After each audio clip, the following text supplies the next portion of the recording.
एक પછી એક મંત્રી એક પછી એક ધારાસભ્ય મુખ્યમંત્રી વિધાનસભા પહોંચી રહ્યા હતા, અધિકારીઓ પણ પહોંચી રહ્યા હતા અને એકાએક ગુજરાત વિધાનસભા ઉડાવી દેવાની ધમકી મળતા ખળભળાટ મચી જવા પામે છે। આ મામલે જે પ્રકારે પરિસ્થિતિ સામે આવી છે તેને લઈને જ વાત કરવી છે। વૈષ્ણવજન તો તેને કહીએ જે પીડ પરાઈ જાનાને રે।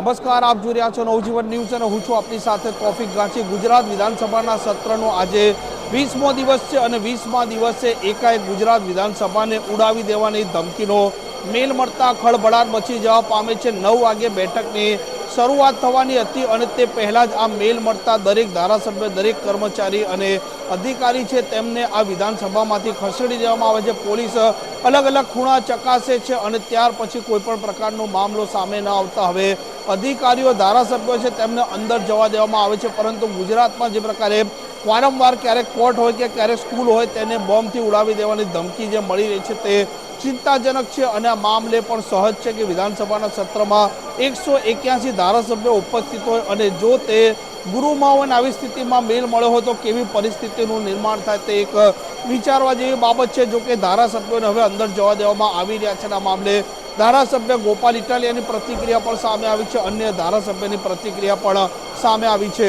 આજે જ્યારે 9 વાગવામાં 5 મિનિટનો સમય બાકી હતો ત્યારે હું અહીંયા વિધાનસભાના મુખ્ય ગેટ જે આવે અંદર પહેલા માળે ત્યાં પહોંચ્યો એટલે મને જણાવવામાં આવ્યું કે આવા પ્રકારે ઈમેલના માધ્યમથી થ્રેટ મળેલો છે।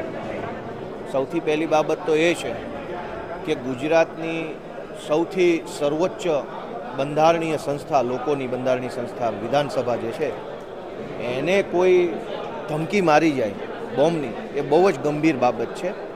અગાઉ અનેક વખત આ છેલ્લા લગભગ 3-4 મહિનાથી આવું હાલે છે કે શાળાને બોમ્બની ધમકી મળે, પોલીસ સ્ટેશનોને મળે, અદાલતોને મળે, દવાખાનાઓમાં મળે, મ્યુનિસિપલ કોર્પોરેશનના બિલ્ડિંગમાં મળે। આ લગભગ 4-5 મહિનાથી અઠવાડિયામાં 1-2 વાર આવું આવે છે। પણ આજે તો હદ થઈ ગઈ કે વિધાનસભાને બોમ્બથી ઉડાવી દેવાનો ધમકી ભર્યો મેલ કરવો એ બાબત બિલકુલ ચલાવી લેવાય એવી નથી। આ બાબતે અમારો સ્પષ્ટ સરકારને ટેકો છે, સમર્થન છે કે કોઈ પણ સંજોગોમાં હવે આ બંધ થઈ જવું જોઈએ। રોજ જાગીને ધમકી ભર્યા ઈમેલ એ સિલસિલો બંધ થવો જોઈએ। જે કોઈ પણ આતંકવાદી હોય કે કોઈ ટીખળખોર હોય, એક જે હોય તે એને એવી સજા કરવી જોઈએ કે આખી દુનિયા એની નોંધ લે અને બીજી વખત કોઈ આવું કામ કરતા પહેલાં વિચારે।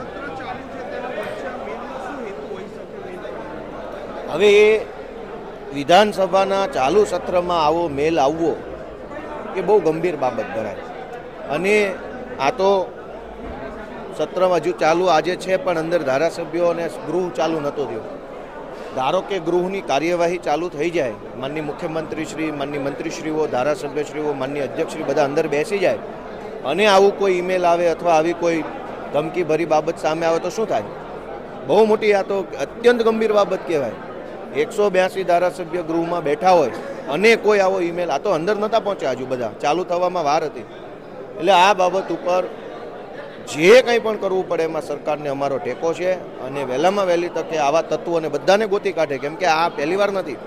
શાળા, દવાખાના જ્યાં હોય ત્યાં આવી ધમકીઓ આવે, એટલે આ બધું બંધ થાય એના માટે સરકાર કડક કાર્યવાહી કરે એવી અમારી માંગણી છે।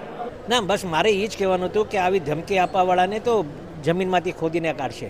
આ સરકાર કોઈને મૂકવામાં નહીં આવે અને મને વિશ્વાસ છે આદરણીય ભૂપેન્દ્રભાઈ પટેલ પર, આદરણીય હર્ષભાઈ પર અને સાયબર ક્રાઇમ જે આપણું જે કામ કરી રહ્યું છે એને ખોદીને કાઢશે ને એ તત્વોને પકડીમાં આવશે। વારંવાર એક સવાલ એ હતો કે સ્કૂલો અને કોર્ટોમાં પણ મેલ મળી રહ્યા છે।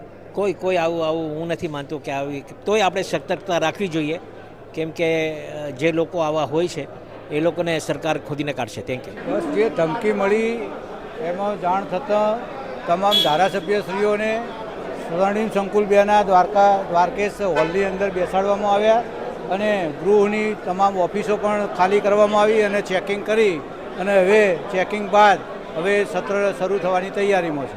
આમાં હાલ આ મામલે પોલીસે તેમણે અંદર ચેકિંગ કર્યું, કોઈ પણ પ્રકારની શંકાસ્પદ બાબત હજી સુધી ધ્યાને નથી આવી, પરંતુ સૌથી મોટા સમાચાર આ ગુજરાત વિધાનસભાને ઉડાવી દેવાના છે।